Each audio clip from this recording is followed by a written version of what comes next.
Good morning, my brothers and sisters. Welcome to episode number 30 in the book of Revelation.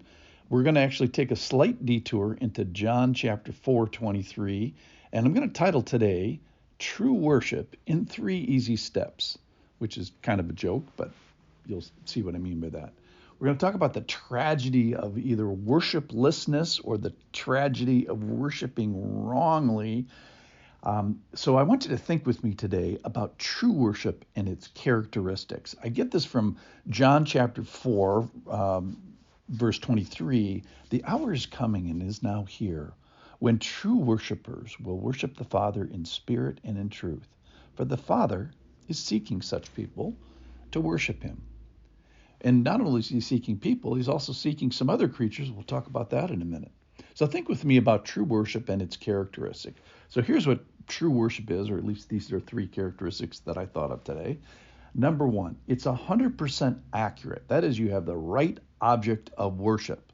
Plus, it's 100% correct in the assessment of God's characteristics, or at least enough of God's characteristics that you sort of get your arms around it. Plus, it's 100% agreement of my will. You add up accuracy and assessment and agreement, and you end up with worship. So if you start with the right God and you have the right characteristics and the right response, you're on the way to worship. So if you want all those R's, it's the right regent, it's the right revelation, and it's the right response. So today's title, the worship in those 3 easy steps. Make it a little commercial there if you want. All right, so God desires worship in the sense that not to do so would be remiss in 3 ways. It would be inappropriate, ignorant, and obstinate. And he deserves right worship, and we are right to participate in it. So get any of those 3 things wrong, it's either inaccurate or unworthy of him, and will cause it to miss worship. So let's break this down. Accuracy, assessment, and agreement. Let's get the right God. That's the accuracy. Let's get the right assessment of that God. That's the characteristics. And then let's get our agreement correct. So to get accuracy wrong would be to miss worship or to idolatry, to commit idolatry. I call that being head gone. You didn't even get the right object of worship. That's inappropriate. Secondly, if you get the assessment wrong, that's heresy. So you get your head wrong, you didn't get your understanding around it. That's ignorance. And thirdly, if you get the agreement wrong, that's obstinance. That's willfulness against God. That's headstrongness against God. So to get the accuracy wrong is idolatry. It's to actually kind of miss the object of worship. So there's something else on the throne. Maybe that's me.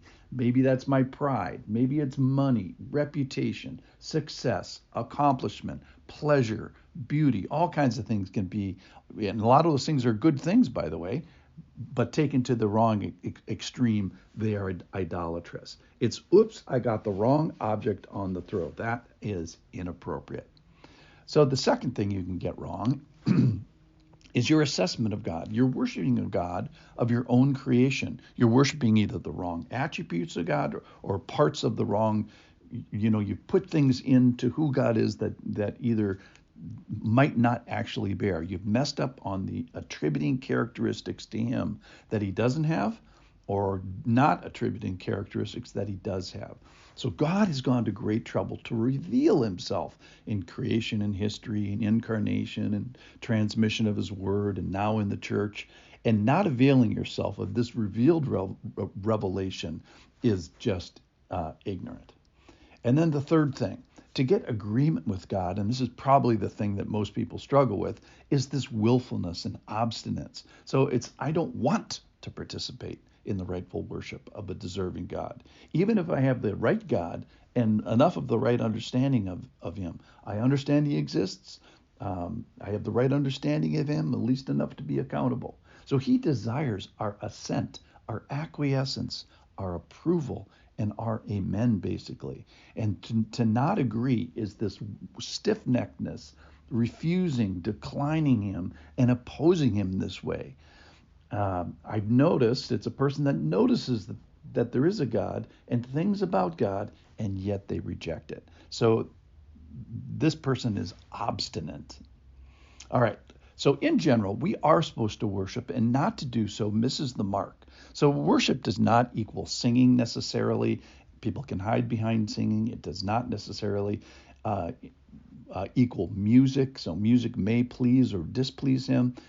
It's not a particular church service. A church service can go on with no worship present whatsoever. So what is worship? It's this appropriate posture of the heart and soul in doing behaviors towards God that acknowledge his existence and his presence and in the way that he wants to be known. And it entails our attitudes, our actions, and accuracy. Remember, it's a privilege that only a fraction of creation gets. Do rocks and waters and grasshoppers worship? Do they have the will of heart and scope and understanding? Not at least by the definition that I'm giving today. Are we alone in worship? Well, no. Angels worship, myriads of them, lots of them. Elders, perhaps those are people that are on the 24 thrones in this throne room, or they might be angels, or they could be a third category of some sort of heavenly elder. Then there's these ranks of heavenly beings, cherubim and seraphim. We haven't heard about those yet in Revelation, but we will. Then there's the four creatures. And then we're not alone because we have people around us that are worship. But he is alone in being the object of worship. Okay, so in conclusion, to get the accuracy wrong about God is to misworship. That's to idolatry, to commit idolatry.